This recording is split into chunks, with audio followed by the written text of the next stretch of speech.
नमस्कार विद्यार्थी मित्रांनो, द युनिक अकॅडमीमध्ये आपलं स्वागत आहे. आपण आपला एमपीएससीचा जो डिस्क्रिप्टिव्ह पॅटर्नचा जो उपक्रम आहे तो आता आपण कंटिन्यू करतोय. यामध्ये आजचा जो आपला टॉपिक आहे तो म्हणजे महागाई आणि आर्थिक वृद्धी यामधलं संतुलन. आता हा खूपच चर्चेत सतत असणारा टॉपिक आहे. यामध्ये जो आपल्याला ज्या कन्सेप्ट लागतात त्या म्हणजे महागाई म्हणजे काय, आर्थिक वृद्धी म्हणजे काय, या अनुषंगाने थोडंसं आपण बघायचं आहे. आता अनेकदा आपण बघतो की रिझर्व्ह बँक ऑफ इंडिया जे आहे या रिझर्व्ह बँक ऑफ इंडियाकडून काय केलं जातं तर पतचलन नियंत्रण धोरण जाहीर केलं जातं. त्याला आपण म्हणतो इंग्लिशमध्ये काय, मॉनिटरी पॉलिसी जाहीर केली जाते. आता या मॉनिटरी पॉलिसी जाहीर केली जाते म्हणजे काय केलं जातं तर रेपो दरामध्ये काहीतरी बदल केला जातो. रेपो दरामध्ये बदल केला जातो, रिव्हर्स रेपो मध्ये काहीतरी बदल केला जातो, सीआरआर मध्ये काहीतरी बदल केला जातो, एसएलआर मध्ये काहीतरी बदल केला जातो. या सगळ्या कन्सेप्टच्या गोष्टी आहेत. आता त्यातली एक कन्सेप्ट आपण बघूया. रेपो रेट मध्ये काहीतरी बदल केला जातो. रेपो रेट मध्ये बदल केला जातो म्हणजे काय तर सगळ्यात आधी रेपो रेट म्हणजे काय तर बघूया की जेव्हा मध्यवर्ती बँकेकडून, रिझर्व्ह बँक ऑफ इंडियाकडून इतर व्यापारी बँकांना ज्या दरानं कर्ज दिलं जातं त्याला आपण म्हणतो की रेपो रेट. आता साहजिकच आहे, जर रेपो रेट जर कमी असेल म्हणजे जर कमी व्याज दरानं जर कर्ज पुरवठा झाला कुणाला, व्यापारी बँकांना. आता व्यापारी बँका म्हणजे कुठल्या बँका, आपल्याला जे कर्ज पुरवठा करतात त्या बँका म्हणजे कुठल्या, एसबीआय आहे, एचडीएफसी आहे, आयसीआयसीआय बँक आहे. त्यांना तो कर्ज पुरवठा कमी दरानं झाला तर साहजिकच या बँका खाली आपल्याला कर्ज पुरवठा करताना आपल्याला म्हणजे आपल्या सर्वसामान्य नागरिकांना किंवा कंपन्यांना, उद्योगांना काय करतील, कमी दराने करतील. म्हणजे रेपो रेट जर कमी असेल तर तुम्हाला काय दिसते, खाली तुम्हाला कर्ज पुरवठा देखील कमी दराने होईल. या उलट जर रेपो रेट मध्ये वाढ झाली तर रेपो रेट मध्ये वाढ झाली म्हणजेच काय, या ज्या व्यापारी बँका आहेत या व्यापारी बँकांना आरबीआय कडून होणारा जो कर्ज पुरवठा आहे तो कसा होणार आहे, जास्त दराने होणार आहे. आणि म्हणून तो जास्त दराने झाला तर खाली आपल्याला होणारा कर्ज पुरवठा देखील जास्त दराने होणार आहे. म्हणजे ही एक कन्सेप्ट आहे. आता त्या अनुषंगाने आता काय आहे पुढं आपण ते बघूया. ठीक आहे. आता आपण का हे बघतोय, कारण मागचं जे पतचलन नियंत्रण धोरण जाहीर झालं त्यामध्ये काय केलं तर बदल काहीच केला नाही. रेपो रेट मध्ये काहीच बदल केला नाही. जो मागच्या ह्याच्यावेळी मॉनिटरी पॉलिसी जाहीर करताना जो होता दर तो आहे तसाच ठेवलेला आहे. आणि त्यामुळं पुन्हा एकदा डिबेट काय चालू झाली आहे. आता किती झाला, किती ठेवला, काय झाला, तो सगळा ह्याचा भाग आहे, तथ्यात्मक भाग आहे. आपण बघतोय विश्लेषणात्मक भाग. आता त्यामुळं काय होतंय की कशाला प्राधान्य द्यायचं, महागाईला प्राधान्य द्यायचं की आर्थिक वृद्धीला प्राधान्य द्यायचं, हा डिबेट चालू आहे. आता तुम्ही म्हणा महागाई आणि आर्थिक वृद्धीचा काय संबंध.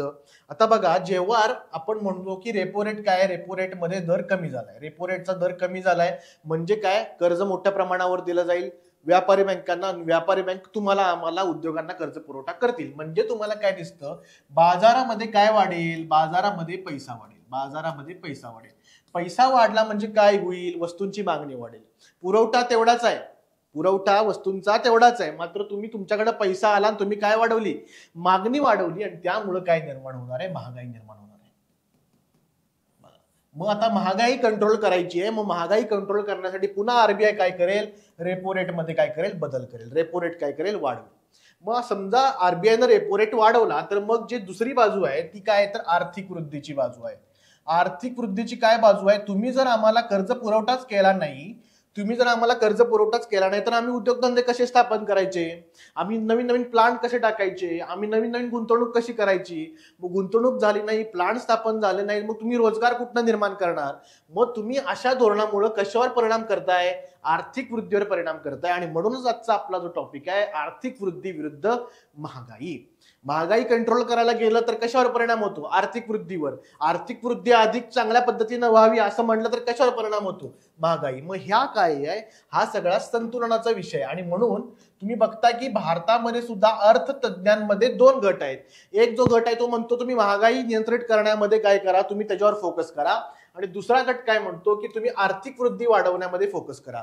मग या अर्थतज्ञांमध्ये देखील मत आहे. आता अर्थतज्ञांना हा विषय सुटला नाही तर आपल्यासारख्या लोकांना सुटणार आहे का, नाही. मग आपण काय करतो, त्यातली कन्सेप्च्युअल बाजू बघतोय, काय केलं पाहिजे, काय नाही केलं पाहिजे. हा त्या मॉनिटरी पॉलिसीमध्ये जे लोक आहेत त्यांचा तो निर्णय आहे. मात्र त्या फक्त एवढाच विचार करून ते निर्णय घेतात का? नाही. तर अर्थव्यवस्था ही पूर्ण कशी आहे, एकमेकाला सगळ्या संलग्न असणाऱ्या गोष्टी आहेत. जसं पतचलन नियंत्रणाचा विचार होतो तसा राजकोषीय धोरणाचा विचार होतो. त्या त्या बाबी पण बघितल्या जातात. सरकार किती खर्च करतंय, काय नाही करत, आंतरराष्ट्रीय स्तरावर काय चाललंय, आंतरराष्ट्रीय स्तरावर इतर बँका काय निर्णय घेत आहेत आणि मग तो पतचलन समितीकडनं तो निर्णय घेतला जातो. मात्र हा डिबेट जो आहे तो कॉन्स्टंट आहे, आर्थिक वृद्धी विरुद्ध महागाई. आता चला, आता आपण पुढे बघूया. आता ही काही तथ्य दिलंय की दुसऱ्या तिमाहीतील आर्थिक वृद्धी किती घसरली, 5.4% एवढी घसरली. आता घसरली आहे, त्यामुळे तुम्ही आता काय करा, मॉनिटरी पॉलिसी जरा बदला आणि रेपो रेट थोडा काय करा, कमी करा, अशी मागणी ती होती. चला आता पुढे जाऊया. आता सर्वसाधारणपणे आपण महागाई जेव्हा म्हणतो ते महागाईचे प्रकार आहेत बघा. काय काय आहेत बाबा? रांगणारी महागाई किंवा वॉकिंग इन्फ्लेशन, हायपर इन्फ्लेशन. मग साधारणपणे तुम्ही जर बघितलं 3 ते 10% इथपर्यंत जी महागाई आहे ती साधारणपणे वॉकिंग इन्फ्लेशन म्हणलं जातं. आणि एवढी महागाई साधारणपणे असलं 10% नाही, आपण लेट से म्हणू 3 ते 5% एवढी महागाई जी असेल तर ती एक चांगल्या प्रकारची महागाई की अर्थव्यवस्थेला चालना देणारी महागाई म्हणली जाते. तर 3% पेक्षा कमी आहे, 3% पेक्षा कमी आहे खाली, तर ती पण चांगली गोष्ट आहे का? 3% खाली गेली तर ते आपण काय म्हणू, मंदीकडे चालला देश. कुठं चालला? मंदीकडे. मग किमान किती पाहिजे? 3 ते 5 पाहिजे. आता हे पूर्ण हाताबाहेर गेलं आणि 10, 15, 20 ह्याच्या पुढे जाऊन काही देशामध्ये 100% पण महागाई आहे. तर व्हेनेझुएला सारखा देश आहे तिथं तर 200% महागाई होती. या सगळ्या प्रकाराला काय म्हणतात? Hyper inflation. हायपर इन्फ्लेशन म्हणजे महागाई फार कमी असून चालत नाही, महागाई फार जास्त असून चालत नाही, मात्र महागाई अर्थव्यवस्थेला चालना देण्याच्या अनुषंगानं पाहिजे. म्हणून आपल्याकडे वॉकिंग इन्फ्लेशन पाहिजे. मग ते किती पाहिजे? आपल्या इथं बाबा 3 ते 5% एवढं पाहिजे. हे यातनं घ्यायचं महत्वाची गोष्ट आहे. चला आता सर्वसाधारणपणे आपण काय म्हटलं, मध्यम महागाई ही वाढत जाणाऱ्या अर्थव्यवस्थेचं काय मानलं जातं? लक्षण मानलं जातं. वाढत जाणाऱ्या अर्थव्यवस्थेचं लक्षण मानलं जातं. त्यातनं आर्थिक क्रिया निर्माण होते, रोजगार वाढतो, गुंतवणूक वाढते. बघा, म्हणजे तेवढी महागाई पाहिजे. पुढं जेव्हा महागाई प्रमाणाच्या बाहेर वाढते तेव्हा मात्र आर्थिक वृद्धीवर परिणाम होतो. आता हायपर इन्फ्लेशन झालं तर आर्थिक वृद्धीच्या दृष्टिकोनातून ते चांगलं आहे का? नाही. म्हणून अधिक महागाई चांगली नाही. का चांगली नाही किंवा कशी चांगली नाही? बघा, जेव्हा आपण म्हणतो की महागाई वाढली तेव्हा काय होतं? महागाई वाढली की ग्राहक खरेदी करायला कमी जातात. ग्राहक खरेदी करायला कमी जातात म्हणजेच ग्राहक कन्झम्पशन कमी करतात का जास्त करतात? कमी करतात. मग त्यालाच मराठी आपण शब्द वापरतो की ग्राहक काय करतो? उपभोग कमी करतो. मग ग्राहकांची उपभोग कमी झाला म्हणजे खरेदी क्षमता कमी झाली. मग हे चांगलं आहे का? घ्यायलाच कोण विकत नसेल अर्थव्यवस्थेतनं तर मग हे उद्योग वाढतील का? उत्पादनं नवीन निर्माण होतील का? मग नवीन गुंतवणूक होतील का? रोजगार होतील का? तर नाही होणार. मग म्हणून तुमचा माल कुणीतरी खरेदी करायला पाहिजे ना, ग्राहक पाहिजे ना. मग ग्राहकच काय करणार आहे? उपभोग करणार आहे. मग तुमची महागाई जर प्रमाणाच्या बाहेर वाढली, हायपर इन्फ्लेशन निर्माण झालं तर उपभोग कमी होतो आणि त्याचा परिणाम आर्थिक वृद्धीवर होतो. असा हा विषय. चला पुढे चला. महागाईच्या जर प्रमाणाच्या बाहेर महागाई वाढली तर इनपुट कॉस्ट मध्ये मोठ्या प्रमाणावर वाढ होते. इनपुट कॉस्ट म्हणजे काय? आता मला एखादा उद्योग उभारायचा आहे. आता उद्योग उभारायचा आहे तर मला काय लागतंय? लेट से मला स्टील लागतंय, मला पोलाद लागतो. आता हा काय कच्चा माल आहे सगळा. हा कच्च्या मालाच्या किमती जर मोठ्या प्रमाणावर वाढ झाली, कच्च्या मालाच्या किमतीत वाढ झाली तर मग जे फायनल प्रोडक्ट आहे त्यामध्ये वाढ होणार. बघा, उदाहरणार्थ कार निर्मिती. या कार निर्मितीसाठी लागणार काय? या सगळ्या गोष्टी लागणार आहे.